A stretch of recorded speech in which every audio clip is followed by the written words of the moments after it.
What's up, guys? How you all doing? So it is Thursday morning this morning. Sorry I haven't vlogged for a couple of days. I've just been so busy with work, it's just been unbelievable. But I'm actually stuck on the M25 in a ridiculous amount of traffic as per usual. It's kind of crazy that this journey, if there was no traffic, would take me probably about 45-50 minutes, but at this time in the morning, to get there for 9 o'clock, I have to leave at 6, and it still looks like I'm going to be several minutes late, which is absolutely crazy, man. The government really need to do something about this road situation. You would think that you could pretty much win an election off the back of saying, I am going to solve the traffic problems in this country. But anyway, that's my kind of little rant over. One and the only probably good thing about being stuck in this kind of traffic is that you can listen to podcasts, or at least that's what I like to do, podcasts or audiobooks. So a podcast that I listen to probably more than any other is the Joe Rogan podcast. For those of you who don't know who Joe Rogan is, he's the main commentator on UFC, which is obviously one of my kind of interests, being into martial arts and whatnot. Joe Rogan's a commentator. He's also a black belt in jiu-jitsu, taekwondo, and also a comedian as well. So his podcasts aren't necessarily always about MMA or anything like that, which is mixed martial arts. They're quite often just kind of deep stuff, really. I listened to one the other day with a guy called Dr. Amit Goswami, and it was all about quantum physics, and that was quite interesting. But it really is a whole range of different subjects that they have on there, and it's pretty cool. I really like it. There's no kind of fixed talking. They just talk about anything. So I'm sitting here listening to the Joe Rogan podcast with Bas Rutten, who's also a commentator. He used to commentate on Pride, and actually was also the UFC heavyweight champion once upon a time. So and that was pretty funny.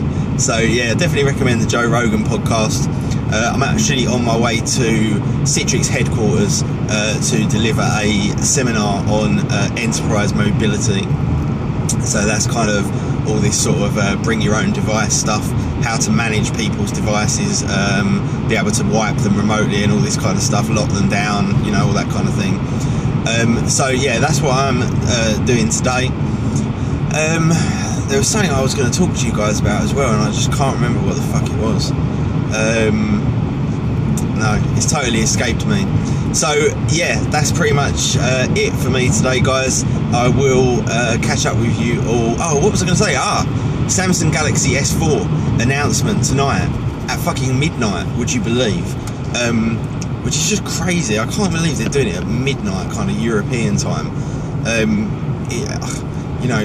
It's just crazy that it's so late, really. So anyway, I'm going to probably, I don't know if I'm going to do a live stream, but I will definitely be online watching that and kind of tweeting stuff out and chatting with you guys. So it's going to be interesting. A lot of the kind of images that they've leaked, even a video in fact, have made the new S4 look pretty much exactly the same as the S3. So I'm not sure whether they're kind of doing that to make everyone think it's going to look like the S3, and then they're going to do something completely different, or whether it does actually look like the S3. And although I quite like the S3 as a phone, it's obviously a great phone, I can't stand the styling of it. So I'm really hoping that is not the case. I'm hoping that Samsung are going to kind of take it that one step further and actually produce a phone that's got not only great software, great features, great hardware, but actually has a decent, not necessarily build quality, because these Samsung phones, they don't break or anything like that, but it's got some kind of I can't think of the right word, like some finesse about it. It would be really nice if they kind of went HTC-ish or Xperia Z-ish, or even Apple-esque, obviously, and brought out a phone that not only had fantastic hardware, fantastic features, fantastic software, but also looked amazing and felt amazing. That's really where I see the kind of next step for Samsung. They've been producing these incredible phones now for all these years, but they've never really put any effort into kind of design, really.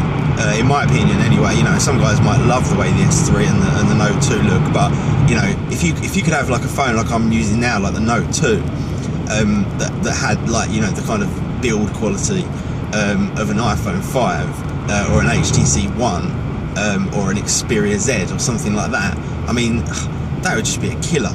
That would be an absolute killer. Anyway, I'm waffling.